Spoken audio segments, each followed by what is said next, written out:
So what if I told you that just a single thought in your head, like a really specific way you view getting older, literally dictates your cellular biology enough to, add 7.5 years to your life? I mean, it sounds like science fiction, right? Yeah. But the data is actually there. It's totally wild. So today, we aren't just talking about, living longer. We're really getting into hacking the biological mechanisms that control how well you live. We're doing a deep dive into a huge stack of research, mostly anchored by the text, the longevity blueprint, vitality for brain and body, and we are pulling out the absolute most critical evidence-based stuff you can actually use. Right. And the key here, the really important part, is understanding the mechanisms. It's not enough to just copy some protocol you saw on social media. Yeah, Because when you understand exactly why a habit works on a cellular level, like how it actually interacts with your nervous system or, your mitochondria, it transforms from just a daily chore into this targeted lever you can pull to change your biology. I love that, a targeted lever. Okay, so let's just jump right into the data, starting with metabolic health. Because there's this statistic in the sources about continuous glucose monitors that, honestly, it literally made me stop and reread the page. Oh, the sleep one. Yes. Like, we all know sleep is important, sure. But the data shows that just one single night of bad sleep induces this state of temporary insulin resistance that is so severe, your next day glucose levels can jump by almost 40%. Yeah, 40%. 40%, It's just from tossing and turning in bed. I mean, how does that even happen? What's fascinating here is the underlying hormonal cascade, right? That 40% spike. It isn't just a random glitch. When you get a fragmented night of sleep, your body basically perceives that as a serious threat. Like a survival thing. Exactly. It drives up your sympathetic nervous system, so your fight or flight response, and it just spikes your cortisol. And high cortisol basically screams at your liver to start aggressively dumping all its stored glucose into your bloodstream to prepare for an emergency. Right, while simultaneously making your cells totally resistant to insulin. So your body is essentially barricading the doors to your cells, trapping all that sugar right there in your blood. Which is, a massive problem if you're waking up and about to eat just a normal breakfast. Oh, yeah. Huge problem. So the source gives this really specific protocol to counter this. It's from Kara Collier and Farzana Nasser. It's basically a two-step process if you're having a carb-heavy meal. Step 1, you drink a small amount of apple cider vinegar, obviously diluted in water, before you eat. And then step 2, 10 to 15 minutes of movement right after. But, let's unpack this. Why vinegar? It really comes down to the acetic acid. So the acetic acid in the apple cider vinegar actively slows down gastric emptying. Okay. It essentially acts as this chemical brake. It holds the food in your stomach longer, so the carbs are released into your intestines and then into your bloodstream at a much slower, manageable trickle instead of just a massive flood. Yep. And at the same time, because it's so bitter, it stimulates your liver to release bile, which optimizes your digestion right from the top down. Okay, so the ACV slows the incoming tide of sugar. Makes sense. Then we hit step 2, the movement part. The sources talk about how skeletal muscles act as a massive glucose sink, and they soak up over 80% of circulating blood glucose when they're stimulated. Right, 80%. It's huge. But, let's be totally realistic here for a second. If I just ate a huge, heavy meal, my parasympathetic nervous system is kicking in. I just want to rest and digest. You want to take a nap. Exactly. The absolute last thing I want to do is put on gym clothes and go do a full workout. So if my muscles are a sponge soaking up that glucose, do I need to, totally wring them out with a massive gym session? Or is a quick wipe down enough? Oh, it is definitely just a quick wipe down. In fact, an intense sweat-inducing workout right after you eat would actually pull blood away from your digestive tract. And give you terrible cramps, probably. Yeah, exactly. You really just need enough contraction to trigger these things called GLUT4 receptors. Okay, what are those? So normally, these receptors need insulin to essentially open the cell doors and let the glucose in. But muscular contraction physically forces those GLUT4 receptors right to the surface of the cell membrane, which completely bypasses the need for insulin. Wait, really? You're bypassing the insulin resistance entirely just by moving the muscle. Precisely. It's an entirely different biological pathway. The sources actually share this brilliant case study about Kara Collier herself. She's a dietitian living in Phoenix, where, summer temperatures hit 120 degrees. Yeah, nobody is going for a brisk post-lunch walk in Phoenix. Right. No way. So instead, she opts for just brief sets of bodyweight squats and push-ups right there in her office, just between meetings. And this micro movement, it's totally enough to force those GLUT4 receptors to the surface and pull the sugar right out of the bloodstream. And the so what for you listening is that flattening these spikes prevents the formation of advanced glycation end products, or AGs. Yes, AGs are awful. I always visualize AGs like this biological caramelization process. Right. Like when you have too much sugar floating around, it binds to proteins and fats and just stiffens them. It literally caramelizes your tissue, which accelerates cellular aging. So you are essentially preventing that caramelization just by doing a few office squats. Exactly. And that biological reality that muscle contraction forces glucose out of the blood, it directly dictates our next focus. Because if skeletal muscle is our primary sink for metabolic waste, we really have to talk about what happens when that sink starts to shrink as we age. Right. And the protocols for maintaining that muscle mass from Dr. Ben Bickman, Dr. Eric Helms, and J.J. Virgin, I mean, they are intense. They don't mess around. No, they don't. To halt muscle loss, especially if you're in a caloric deficit, they prescribe resistance training 2 to 4 times a week. But honestly, the nutrition data is what really caught my eye. The protein threshold. Yes. The sources point to this massive meta-regression, like 800 participants, showing this linear dose-response relationship for protein. They say the optimal threshold to completely halt muscle loss is 1.9 to 2.5 grams of protein per kilogram of fat-free mass. Which is a whole lot. Right. I have to push back here. 2.5 grams per kilo. For an average guy, that is an enormous amount of food. I mean, how do you even consume that without getting massive gastrointestinal distress or, the proverbial meat sweats? It's a very valid challenge, for sure. And it's exactly why the application of the data matters just as much as the data itself. You absolutely cannot eat that in 1 or 2 sittings. Okay, good, because I was feeling a little sick just thinking about it. Yeah, your body actually has a cap on how much muscle protein synthesis it can trigger at once. It usually maxes out around, say, 30 to 50 grams of high-quality protein per meal, and that's specifically gated by an amino acid called leucine. So to hit that 1.9 to 2.5 gram threshold without completely destroying your digestion, you have to evenly distribute it across 4 or 5 meals throughout the day. Oh, I see. Because if you just sit down and eat a massive 100-gram steak at dinner, most of that isn't actually building muscle. Exactly. It's just being oxidized for energy or, well, excreted. But the reason these experts are so aggressive about hitting that high threshold is because muscle is fundamentally misunderstood by most people. It isn't just, structural weight to move your bones around. Muscle is actually a highly active endocrine organ. Meaning it secretes hormones. Right. When you engage in heavy resistance training, your muscles synthesize and release these signaling proteins called myokines. Okay, and how do those work? Because the source text actually refers to muscle as metabolic spanks, since it pulls everything together, which is a funny visual, but it sounds like myokines are doing something way more complex than just, holding your stomach in. Way more complex. They act like this localized anti-inflammatory pharmacy inside your body. When muscles contract against heavy resistance, they release specific myokines like interleukin-6, and those travel through your bloodstream to your liver, your brain, your fat tissue, and they actively turn down systemic inflammation. Wow. But here's the catch, and this is the scary part. The fast-twitch muscle fibers, which are the ones most responsible for releasing these protective myokines, they are the very first ones to atrophy when we become sedentary. Oh, man. So if you don't use them, you don't just get physically weaker. You literally lose your internal anti-inflammatory pharmacy. You lose the pharmacy, which leads to a terrifying downstream effect. The data shows that falling into a state of physical frailty increases your hospital mortality risk by a staggering 8.2 times. That's big 2 times. Yeah. A minor fall or just a basic infection becomes a lethal event because the body has zero metabolic reserve left to fight it. That is incredibly sobering. And I'm thinking, if you're listening to this right now and thinking, well, I haven't lifted a weight in 10 years, my joints hurt, and I already feel pretty fragile, you might be wondering if you've completely missed the window.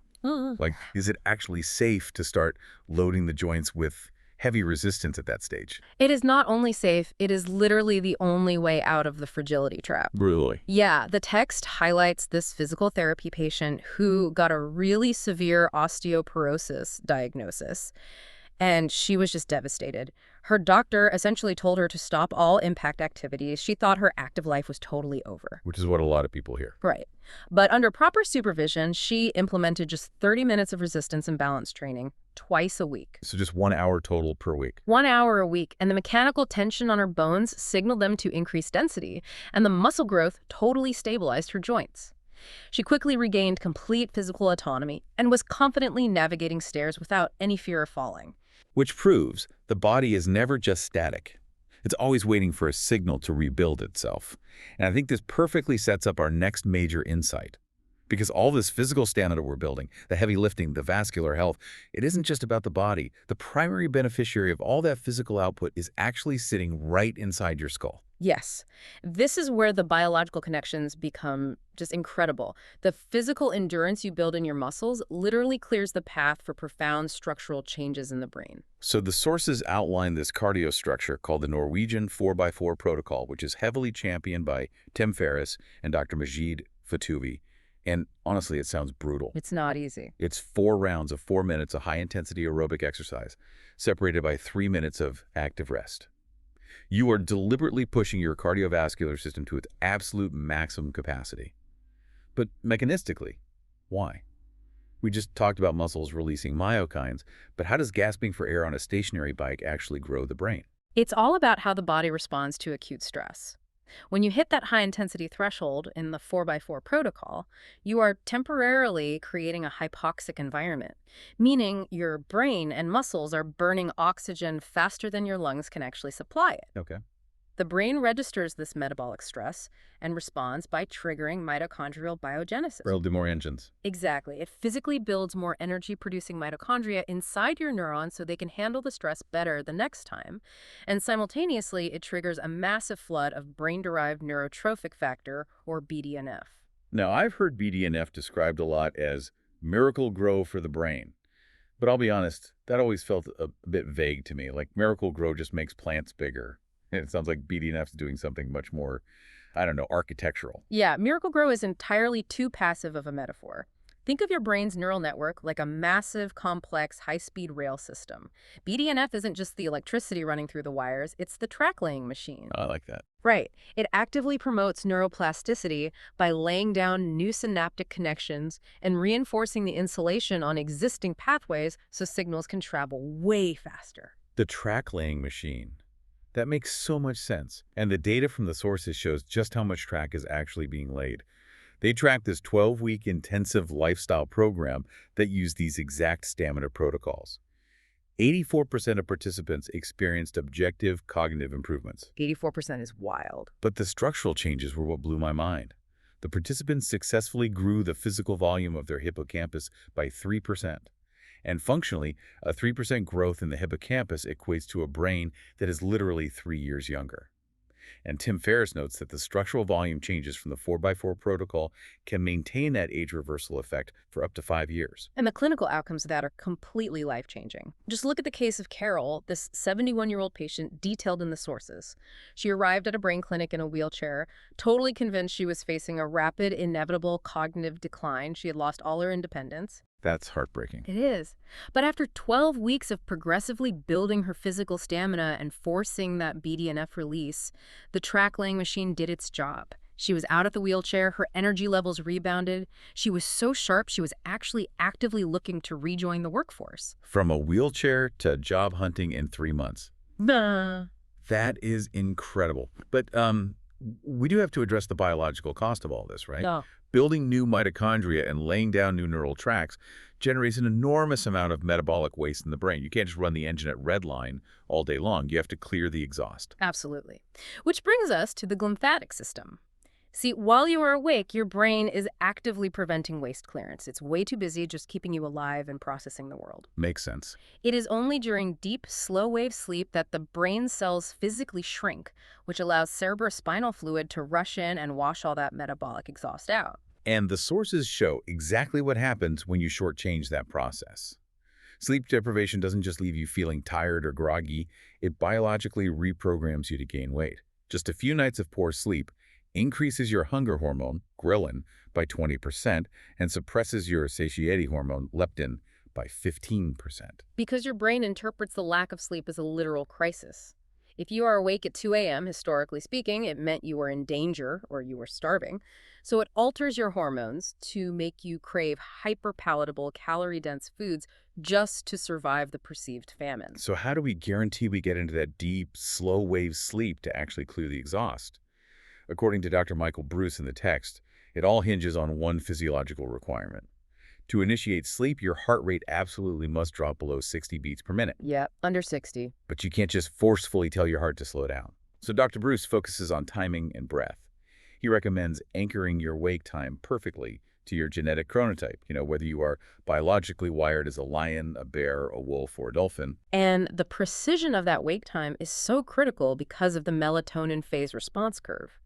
When sunlight hits your eyes at the exact same time every morning, it starts a biological timer in your brain. Exactly 14 hours later, your brain will naturally begin to secrete melatonin.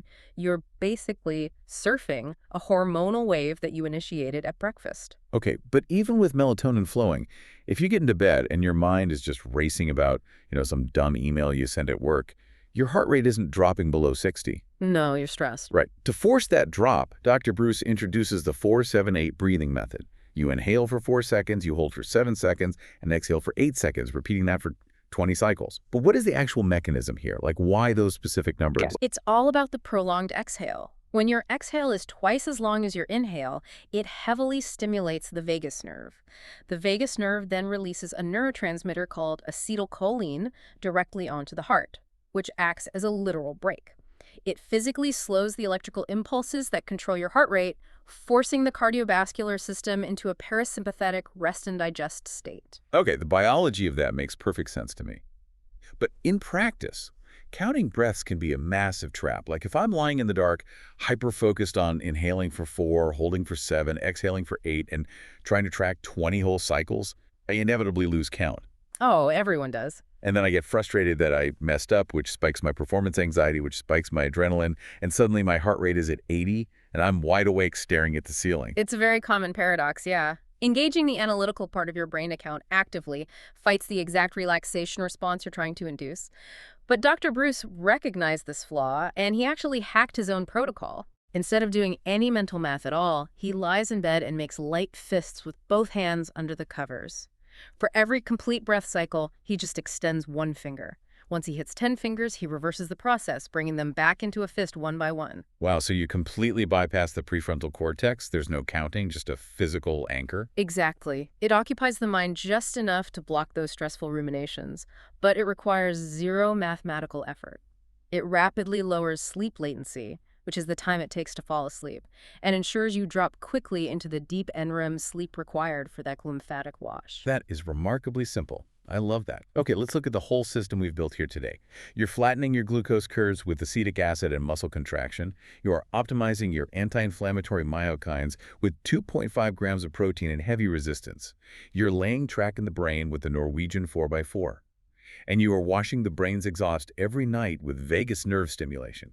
I mean, it is a perfect biological machine. It really is. But here's the ultimate twist from the sources. You can perfectly execute the biology, but if the software running the machine is corrupted, the hardware still degrades. Yes. Which is exactly why we have to examine the mind, because your psychology is inextricably linked to your physiology. You can't separate them. And the data proving this is just jaw-dropping. Yeah. There is this massive, long-term Yale study detailed in the text that tracks people's mindsets over time. They found that individuals in their 30s who held positive views about aging lived 7.5 years longer than those with negative views. 7.5 years. 7.5 extra years. That is a larger lifespan increase than quitting smoking or significantly lowering your cholesterol. Yeah. But I need to understand the bridge here. How does a subjective thought in your head translate into actual biological aging? The mechanism bridging the two is a neurological concept called predictive processing. So your brain is trapped inside a dark skull, right? It doesn't actually see or experience the outside world directly. Right. It actively constructs your reality by filtering sensory inputs through your expectations and beliefs. Yeah. If you hold a limiting belief, for example, that aging is just a painful, inevitable decline, Your brain adopts that as the literal blueprint. So it's constantly looking for evidence to prove the blueprint right. Exactly. And when it finds it, say you get a sore knee or you forget a name, it perceives it as a massive threat, which triggers a chronic stress response. You are basically bathing your cells in low-grade cortisol all day, which drastically increases your allostatic load, which is the overall wear and tear on your body. But if you flip it, Right. If you hold a liberating belief that growth and neuroplasticity are possible at any age, your brain filters reality completely differently. It interprets that same sore knee not as a threat, but just as a normal signal to rest. The cortisol doesn't spike, the allostatic load drops. so your thoughts are literally commanding your hormonal state. But how do we actually intercept those negative blueprints when modern life is just constantly throwing stressors at us? The text highlights this behavioral tool from Nir Eyal and Dr. Mark Brackett called the meta moment. The idea is that when a stressor hits, you take a deliberate pause to breathe and actively envision your best self before you react. I look at the meta moment like a mental circuit breaker. When a massive surge of electricity or stress hits the house, instead of letting it run through the wires and fry all the appliances, the breaker physically pops. It buys you a second to assess before resetting the whole system. That circuit breaker analogy maps perfectly to the neuroanatomy, actually. When a stressor hits, your amygdala, which is the reactive emotional center in the limbic system, it wants to take immediate control. It just wants to fight or run. Right, pure instinct. Exactly. The meta moment, that deliberate, practiced pause, physically shifts the metabolic activity away from the limbic system and pushes it into the prefrontal cortex, which is the logical, purposeful center of the brain. You are forcibly moving the electrical current from the reactive hardware to the intentional hardware. And when you teach people to use that circuit breaker, the environment around them totally transforms. There's this story in the text about a school implementing this that I just loved. A student was acting out on the playground, being super unkind. The teacher marched over, clearly frustrated, totally ready to discipline him. And this kid audaciously looked right at his teacher and said, "I think you need to take a meta moment first." Which is amazing. He essentially told her the circuit breaker needed to pop. Right. But the crazy thing is, it worked. The teacher paused, shifted the activity to her prefrontal cortex, and was able to view the situation with actual empathy rather than reactive anger. The text notes that during the pandemic, schools with leaders who actively utilized tools like the meta moment saw a 40% drop in burnout and frustration rates. That's a massive reduction. It is. When you reduce that perceived suffering and block the chronic stress loops, you maintain the motivation required to sustain all the other habits we've discussed today. Because if you are constantly burning out your nervous system with negative predictive processing, you won't have the energy to do the 4x4 protocol or cook your protein. The software dictates the hardware. And honestly, that's really the most actionable takeaway from this entire deep dive. Knowledge is completely useless unless you actually test it in your own biology. You don't need to implement all of this tomorrow. Just pick one mechanism to experiment with today. Drink the vinegar before dinner. Extend a finger while breathing tonight in bed. Shift the blueprint. I completely agree. Just start with one mechanism. And I want to leave you with a final thought to chew on regarding that Yale study in predictive processing. We started this deep dive talking about how the body isn't just a static house. It is constantly tearing itself down and rebuilding based on the signals you give it.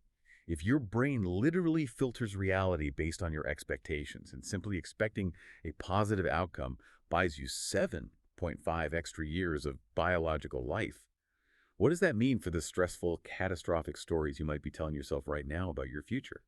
Is it possible that dreading the inevitable decline is the exact signal telling your cells to stop maintaining the armor? Thank you so much for joining us on this deep dive. Keep questioning the blueprint, keep building, and we'll catch you next time.